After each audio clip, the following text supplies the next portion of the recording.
ஒருமுறை நாயகம் ஸல்லல்லாஹு அலைஹி வஸல்லம் அவர்கள் பள்ளிவாசலில் நுழைந்த பொழுது அபூ உமாமா ரலியல்லாஹு அன்ஹு அவர்கள் வாடிய முகத்துடன் அமர்ந்திருக்கிறார்கள். ஸல்லல்லாஹு அலைஹி வஸல்லம் அவர்கள் கேட்டார்கள், யா அபா உமாமா, உங்களை தொழுகை நேரத்தில் அல்லாமல் பள்ளிவாசலில் பார்த்ததில்லை, ஏன் இவ்வாறு சோக முகத்துடன் அமர்ந்திருக்கிறீர்கள்? சொஹாபாத்தோழர் சொன்னார்கள், யா ரசூலல்லாஹ், நான் கடன் வாங்கி திரும்ப கொடுக்க முடியாமல் அவதிப்படுகிறேன். ஸல்லல்லாஹு அலைஹி வஸல்லம் அவர்கள் திரும்ப சொன்னார்கள், அபூ உமாமா அவர்களே, நான் உங்களுக்கு ஒரு துவாவை கற்றுத் தருகிறேன். அதை நீங்கள் காலையிலும் மாலையிலும் நடத்தினால் உங்களுடைய கடன்களை அல்லாஹ் வீட்டி தருவான். சொல்லித்தாருங்கள் நபிகள் நாயகமே.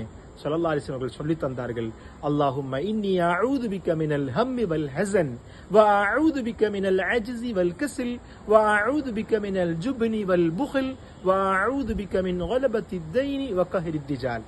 இந்த துவாவை அபூ உமாமா ரலியல்லாஹு அன்ஹு அவர்கள் வாழ்க்கையில் கொண்டு வரத் தொடங்கினார்கள். அவர்கள் கூறுகிறார்கள், நான் இந்த துவாவை சொல்ல ஆரம்பித்த பிறகு அல்லாஹு தஆலா என்னுடைய கடன்களை எல்லாம் வீட்டித் தந்தான்.